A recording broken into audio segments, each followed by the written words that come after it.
Good evening everyone. मैं मनु कुमारी आपके अपने channel Manu Hindi Y GK में स्वागत करती हूँ। आज हम लोग पढ़ेंगे वेरी इंपॉर्टेंट टॉपिक है भारत के बाघ अभयारण्य। ठीक है, इन्हें बाघ अभयारण्य या फिर टाइगर रिजर्व भी बोलते हैं। ठीक है, 2024 तक के सभी, अब तक कितने हो चुके हैं टोटल? 57 बाघ अभयारण्य हो चुके हैं, तो सभी पढ़ेंगे, ध्यान से देखना। ठीक है, सबसे पहले आता है छत्तीसगढ़ राज्य। तो छत्तीसगढ़ में कितने बाघ अभयारण्य हैं? 4 हैं। ठीक है, सबसे पहले है गुरु घासीदास तमोर पिंगला टाइगर रिजर्व, ये 56वां बना है। ठीक है, याद रखना। दूसरा है उदंती सीता नदी टाइगर रिजर्व। तीसरा है अचानकमार टाइगर रिजर्व। चौथा है इंद्रावती टाइगर रिजर्व, याद रखना। ठीक है, फिर आता है राजस्थान। राजस्थान में है Ranthambore tiger reserve, Sariska tiger reserve, Mukundra hills tiger reserve, Ramgarh Vishdhari tiger reserve, और फिर है Dholpur Karauli tiger reserve. Dholpur Karauli tiger reserve 55वां है। ठीक है, याद रखना। फिर आता है मध्य प्रदेश राज्य।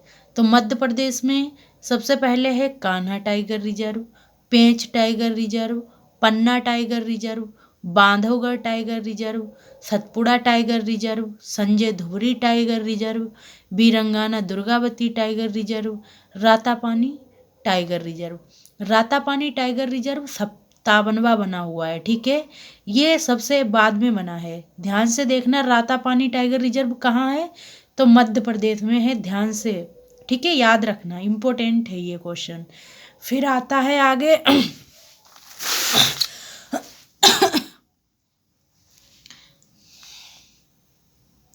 आगे आता है मिजोरम। मिजोरम राज्य में है डंपा टाइगर रिजर्व। ठीक है, फिर आता है उड़ीसा। उड़ीसा में है Similipal tiger reserve, Satkosia tiger reserve. Orissa में 2 ही हैं। ठीक है, और मिजोरम में 1 ही है, याद रखना। फिर आता है तेलंगाना टाइगर रिजर्व। ठीक है, तेलंगाना में कितने हैं? तो 2 ही हैं, कबल टाइगर रिजर्व, दूसरा है अमराबाद टाइगर रिजर्व। फिर आता है अपना उत्तर प्रदेश। उत्तर प्रदेश में कितने हैं? तो 3 ही हैं, याद रखना। Dudhwa tiger reserve, Pilibhit tiger reserve, Ranipur tiger reserve, और देखो यहाँ पे नोट्स में है Amangarh tiger reserve, Corbett, Jim Corbett जो है टाइगर रिजर्व, उसका बफर स्टेट है। ठीक है, अमनगढ़ टाइगर रिजर्व, याद रखना। फिर आता है आंध्र प्रदेश। आंध्र प्रदेश में 1 ही है, नागार्जुन सागर श्री सेलम टाइगर रिजर्व, ये सबसे बड़ा टाइगर रिजर्व है, याद रखना। ठीक है, अब आता है अरुणाचल प्रदेश। फिर अरुणाचल प्रदेश में Namdapha tiger reserve, Kamalang tiger reserve, पक्के टाइगर रिजर्व, याद रखना, तीनों वेरी इंपॉर्टेंट हैं। फिर आता है असम। असम में है Manas tiger reserve, Nameri tiger reserve, Orang tiger reserve, Kaziranga tiger reserve. और याद रखना, काजीरंगा टाइगर रिजर्व किसके लिए फेमस है? तो एक सींग वाले गेड़े के लिए फेमस है। ठीक है, वेरी इंपॉर्टेंट है, याद रखना। डायरेक्ट क्वेश्चन बनेगा, एक सींग वाले गेड़े के लिए कौन सा टाइगर रिजर्व प्रसिद्ध है? तो काजीरंगा टाइगर रिजर्व है, याद रखना। ठीक है, फिर आता है बिहार। बिहार में 1 ही है। ठीक है, बिहार से वाल्मीकि टाइगर रिजर्व, याद रखना। फिर आता है झारखंड। झारखंड में भी 1 ही है, Palamu tiger reserve, very important है, याद रखना। ठीक है, फिर आता है केरल। केरल में 2 टाइगर रिजर्व हैं, Periyar tiger reserve, Parambikulam tiger reserve, याद रखना। ठीक है, फिर आता है कर्नाटक। कर्नाटक में है Bandipur tiger reserve, Bhadra tiger reserve, Dandeli Anshi tiger reserve, Nagarhole tiger reserve, Biligiri Ranganatha Mandir tiger reserve. ठीक है, याद रखना। अभी आगे देखते हैं।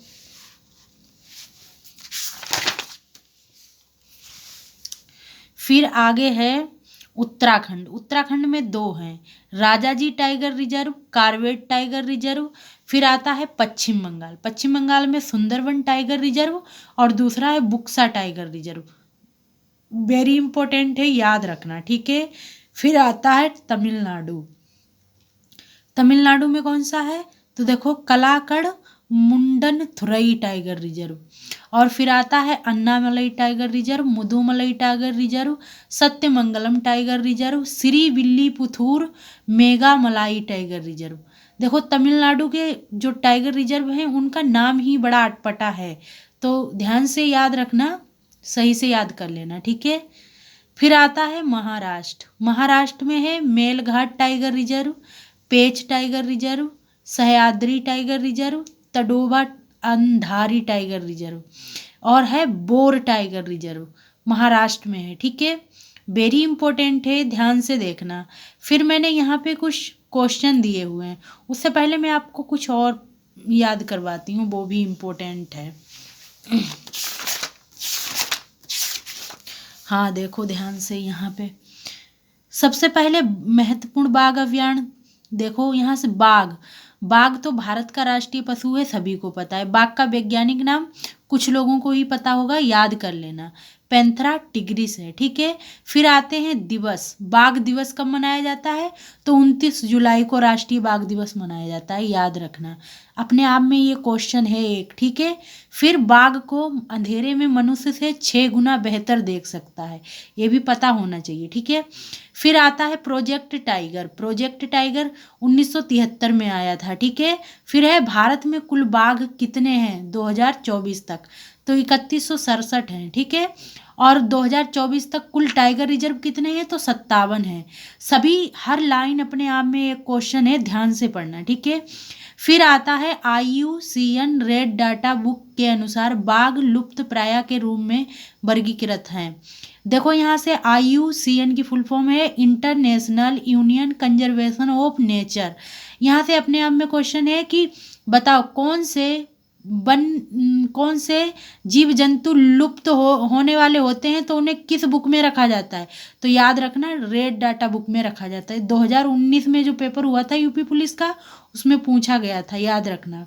फिर है भारत में बाघ अभयारण्य 1973 में शुरुआत किए गए प्रोजेक्ट टाइगर के एक भाग के रूप में स्थापित किया गया था, ठीक है। फिर 2023 में 3682 जंगली बाघ थे, जो दुनिया भर की जंगली बाघ आबादी का लगभग 70% है। फिर एक केंद्रीय पर्यावरण वन एवं जलवायु परिवर्तन मंत्री श्री भूपेंद्र यादव ने छत्तीसगढ़ में गुरु घासीदास तमोर पिंगला टाइगर रिजर्व को भारत के 56वें टाइगर रिजर्व घोषित किया। देखो याद रखना कि जो पर्यावरण जलवायु परिवर्तन मंत्री हैं भूपेंद्र यादव, इन्होंने छत्तीसगढ़ के जो गुरु घासीदास तमोर पिंगला टाइगर रिजर्व है उसको 56वें टाइगर रिजर्व घोषित किया है, ठीक है। फिर आता है मध्य प्रदेश, और मध्य प्रदेश के रातापानी टाइगर रिजर्व को देश का 57वां टाइगर रिजर्व घोषित किया है, याद कर लेना, ठीक है। देखो अपने आप में एक क्वेश्चन है, हर लाइन से एक क्वेश्चन बनता है। देखो दिसंबर 2024 तक का अपडेट है, विश्व में सबसे ज़्यादा बाघ कहाँ है? तो भारत में है, याद रखना, ठीक है।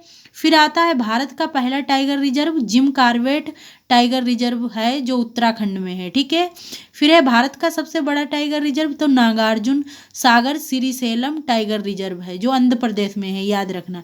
फिर है दूसरा भारत का सबसे छोटा टाइगर रिजर्व, तो महाराष्ट्र का बोर टाइगर रिजर्व है। अपने आप में क्वेश्चन है, भारत का सबसे बड़ा टाइगर रिजर्व तो हो जाएगा नागार्जुन श्रीशैलम, और भारत का सबसे छोटा टाइगर रिजर्व तो हो जाएगा बोर टाइगर रिजर्व महाराष्ट्र का, ठीक है। फिर है भारत का कान्हा बाघ अभयारण्य का अपना आधिकारिक शुभंकर भूरसिंह दा बारहसिंगा है, ठीक है, याद रखना। फिर आता है पीलीभीत टाइगर रिजर्व उत्तर प्रदेश। देखो ध्यान से देखना, Pilibhit tiger reserve Uttar Pradesh one विभाग ने 10 वर्षों के लक्ष्य के मुकाबले 4 वर्षों में बाघों की संख्या 2 गुना करने के लिए पहला अंतर्राष्ट्रीय T*2 पुरस्कार हासिल किया है, ठीक है। पीलीभीत टाइगर रिजर्व को कौन सा पुरस्कार मिला है? तो T*2 पुरस्कार मिल चुका है। 10 वर्ष का लक्ष्य रखा था, लेकिन 4 वर्ष में ही पूरा कर दिया उसने, तभी उसे T*2 का पुरस्कार मिला है। भारत सरकार द्वारा भारत में बाघों की संख्या में लगातार गिरावट के कारण बाघों के संरक्षण के लिए 1 अप्रैल 1973 को प्रोजेक्ट टाइगर की शुरुआत प्रधानमंत्री इंदिरा गांधी द्वारा की गई थी। देखो याद रखना, प्रोजेक्ट टाइगर 1 अप्रैल 1973 को लागू किया था किसने? प्रधानमंत्री इंदिरा गांधी द्वारा किया गया था, याद रखना, ठीक है। इसके अंतर्गत शुरुआत में 9 बाघ अभयारण्यों को संरक्षित किया गया था। पूछ सकता है कि जब प्रोजेक्ट टाइगर लागू हुआ था प्रोजेक्ट टाइगर लागू हुआ था उस समय कितने बाघ अभयारण्यों को संरक्षित किया गया था? 9 बाघ अभयारण्यों को, याद रखना, ठीक है, वेरी इंपॉर्टेंट है। फिर आता है प्रोजेक्ट टाइगर जिम कॉर्बेट राष्ट्रीय उद्यान में शुरू किया गया था, ठीक है, जिम कॉर्बेट राष्ट्रीय उद्यान में शुरू किया गया था। सबसे पहले प्रोजेक्ट टाइगर कहाँ पे शुरू किया गया था? तो जिम कॉर्बेट राष्ट्रीय उद्यान में शुरू किया गया था, याद रखना, ठीक है।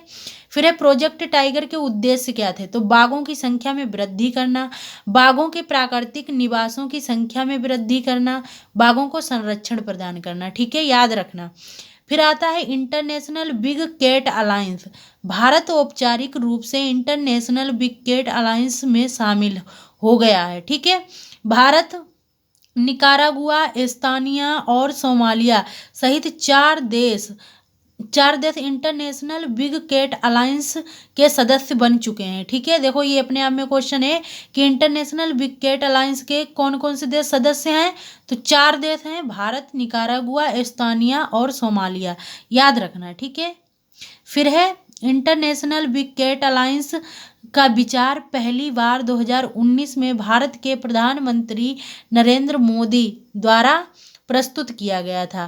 क्वेश्चन बन सकता है कि बिग कैट अलायंस का विचार किसने प्रस्तुत किया था? तो मोदी जी ने प्रस्तुत किया था, याद रखना। इसे प्रोजेक्ट टाइगर की 50वीं वर्षगांठ के लिए अप्रैल 2023 में लॉन्च किया गया था, ठीक है। 50वीं वर्षगांठ थी प्रोजेक्ट टाइगर की, तो 2023 में लॉन्च किया गया था। फिर इंटरनेशनल बिग कैट्स अलायंस केंद्रीय मंत्रिमंडल ने IBCL के लिए 5 साल की अवधि 2023 से 24 से और फिर 27 से 28 के लिए 150 करोड़ रुपए की बजटीय सहायता आवंटित की थी, ठीक है। 150 करोड़ रुपए की सहायता दी है, याद रखना। इसका उद्देश्य 7 बड़ी बिल्लियों अर्थात बाघ, शेर, तेंदुआ, हिम तेंदुआ, चीता, जगुआर और प्यूमा का संरक्षण करना है, ठीक है, ध्यान से देखना, वेरी इंपॉर्टेंट क्वेश्चन है। थोड़ा और बचा हुआ है, ध्यान से पढ़ना, आपको अच्छा लगेगा। देखो पहली बार जनगणना 2006 में हुई थी। बाघों की पहली बार जनगणना कब हुई? तो 2006 में हुई थी। बाघों की संख्या 1411 थी। बाघ जब 2006 में 1411 थी, ठीक है। बाघ गणना 4 वर्ष में एक बार की जाती है, याद रखना, ठीक है। बाघों की गणना कितने वर्ष में की जाती है? 4 वर्ष में एक बार। 2022 के 5वें चक्र के आंकड़े नरेंद्र मोदी द्वारा जारी किए गए। पिछले आंकड़ों में इन 4 वर्षों में 6.7% की वृद्धि हुई, ठीक है। अब 3167 बाघों की संख्या है। वर्ष 2022 तक बाघों की संख्या 200 की वृद्धि हुई, ठीक है। वर्तमान में भारत में बाघों की संख्या में 3167 है, ठीक है। 2018 में 2967 थी। राष्ट्रीय बाघ संरक्षण प्राधिकरण की स्थापना 2005 में बाघ टास्क फोर्स की सिफारिश के बाद की गई थी। इसका गठन वन्य जीव संरक्षण अधिनियम 1972 की धारा 38L1 के अनुसार किया गया था, ठीक है। NTCA एक निकाय है जो भारत में बाघों और उनके आवासों की सुरक्षा की देखरेख सुनिश्चित करता है, ठीक है। अब देखो, अब यहाँ से हम लोग आगे करेंगे PYQ। देखो हमने लिख के रखा है सारे क्वेश्चन। देखो सबसे पहले बाघों से है, भारत का टाइगर मैन के नाम से किसे जाना जाता है? तो याद रखना, वेरी इंपॉर्टेंट क्वेश्चन है, कैलाश सांखला को, ठीक है। फिर है कमलांग बाघ संरक्षित क्षेत्र किस राज्य में है? तो अरुणाचल प्रदेश में है, याद रखना। औरंग बाघ संरक्षित क्षेत्र किस राज्य में है? तो असम में है। बोर टाइगर रिजर्व कहाँ है? तो महाराष्ट्र में है। और बोर टाइगर रिजर्व सबसे छोटा टाइगर रिजर्व भी है, याद रखना, ठीक है। फिर आता है मुकंदरा हिल्स टाइगर रिजर्व किस राज्य में है? तो राजस्थान में है। फिर है सत्यमंगलम टाइगर रिजर्व किस राज्य में है? तमिलनाडु में है। फिर है कवल टाइगर रिजर्व किस राज्य में है? तो कवल तेलंगाना में है, ठीक है। बिलीगिरी रंगनाथ टाइगर रिजर्व कहाँ है? तो कर्नाटक में है, याद रखना, ठीक है। फिर आता है बाघ आरक्षित क्षेत्रों में क्रांतिक बाघ आवास के अंतर्गत सबसे बड़ा क्षेत्र कौन सा है? तो याद रखना नागार्जुन श्रीशैलम है। ठीक है, वेरी इंपॉर्टेंट है, याद रखना। कौन सा टाइगर रिजर्व सबरीमाला में संरक्षित स्थान पर स्थित है? तो सबरीमाला में पेरियार टाइगर रिजर्व है, ये केरल में। ठीक है, फिर है किस राज्य को टाइगर स्टेट के नाम से जानते हैं? तो मध्य प्रदेश है। फिर है 2023 में नवीन जनगणना के अनुसार भारत में बाघों की संख्या कितनी है? तो 3167 है। ठीक है, विश्व का एकमात्र देश जहां बाघ शेर दोनों पाए जाते हैं तो भारत देश है अपना। ठीक है, भारत देश में बाघ और शेर दोनों पाए जाते हैं। भारत में बाघ परियोजना कब प्रारंभ की गई थी? तो 1 अप्रैल 1973 को। वेरी इंपॉर्टेंट है ये बाघ ये क्वेश्चन। ठीक है, अंतर्राष्ट्रीय बाघ दिवस कब मनाया जाता है? तो 29 जुलाई को। बक्सा टाइगर रिजर्व कहाँ है? तो पश्चिम बंगाल में है। ठीक है, वर्तमान में कुल टाइगर रिजर्व कितने हैं? तो 57 है। ठीक है, बाघ का वैज्ञानिक नाम क्या है? तो पैंथेरा टिग्रिस है, याद रखना। ठीक है, फिर आता है विश्व के बाघों की आबादी सबसे ज़्यादा किस देश में है? तो भारत में है। ठीक है, वेरी इंपॉर्टेंट है। फिर है Ramganga national park Jim Corbett किस राज्य में है? रामगंगा नेशनल पार्क को ही पहले हम लोग जिम कॉर्बेट टाइगर रिजर्व के नाम से जानते थे। ठीक है, वर्तमान में ये रामगंगा नेशनल पार्क हो गया है, तो ये उत्तराखंड में है। फिर है बांदीपुर बाघ संरक्षित क्षेत्र किस राज्य में है? तो बांदीपुर कर्नाटक में है। वेरी इंपॉर्टेंट है, याद रखना।